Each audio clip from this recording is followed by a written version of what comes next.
Hi friends, আজকে আমি চলে এসেছি জামাই ষষ্ঠী স্পেশাল একটা ব্লগ নিয়ে। আজকে আমি আমার বাড়িতে এসেছিলাম। জামাই ষষ্ঠী আমার প্রথম বছর।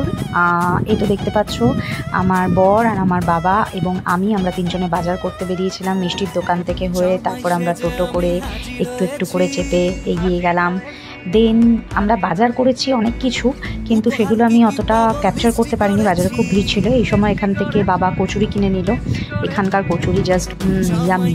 তারপরে বাবা দেখো নিজের হাতে জামাইকে সুন্দর করে বসিয়ে খাইয়েছে। জামাই মশাই বাবা বলেছিল অনেক কিছু আরও কিছু দেবে, তো সেগুলো রেখেছিল দুপুরবেলার জন্য জমিয়ে। দেখতে পাচ্ছ এখানে জাস্ট মিষ্টি দিয়ে। আচ্ছা, তারপরে দেখো আমি সেজেগুজে রেডি হয়ে গেছি। প্রথম জামাই ষষ্ঠী বলে কথা, একটু সুন্দর করে সাজুগুজু না করলে কি চলে। আচ্ছা, তারপরে দেখো আমার বরমশাই লুকিয়ে লুকিয়ে ভিডিওটা করতে হয়েছে কিন্তু, বিকজ প্রচণ্ড রাগ করছিল তখন যে কেন এখন এরকম ভিডিও করছো। আচ্ছা, এই দেখো আমরা বসে গেছি জামাই ষষ্ঠীর রিচুয়াল নিয়ে। মা ওকে 5 ফল, তারপরে 5 রকমের মিষ্টি, এই সব কিছু মা ওকে দিয়েছে। এগুলো কি সমস্ত নিয়ম কানুন ছিল। আবার দেখো মা ওকে মিষ্টি খাইয়ে দিচ্ছিল। আমার দিদির ছেলে প্রচণ্ড দুষ্টুমি করছিল আজকে, ওকে সামলানো যাচ্ছিল না। আচ্ছা দেখো মা এবার ওকে জল খাইয়ে দিচ্ছে। তারপরে আমি তো পাশে বসে কন্টিনিউ বসে বসে দন্ত বিকশিত করে গেছি। আচ্ছা, এটা একটা কি যেন রিচুয়াল ছিল, পাখা দিয়ে হাওয়া দিচ্ছিল। এই পাখাটাকে একটা স্পেসিফিক্যালি বাঙাল ভাষায় কিছু একটা নাম আছে, মা বলেছিল, আমি ভুলে গেছি, আমি জেনে তোমাদেরকে বলে দেবো।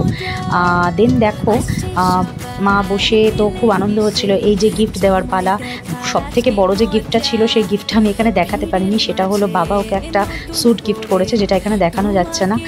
নেক্সট আমাকে দিয়েছে একটা চুড়িদারের সেট, মানে কুর্তি অ্যান্ড লেগিংস সেট।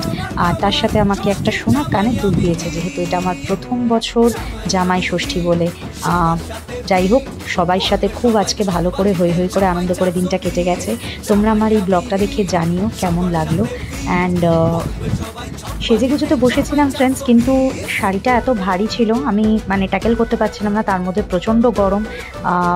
এবং তারপরে খাওয়া দাওয়ার পর্ব যখন শুরু হলো, তার আগে দিদি আমাকে বললো কি রে কানেরটা খুলে দেখা। এই দেখো আমি একটুখানি দেখিয়েছি, অতটা বোঝা যাচ্ছে না, জাস্ট এক ঝলক দেখিয়ে।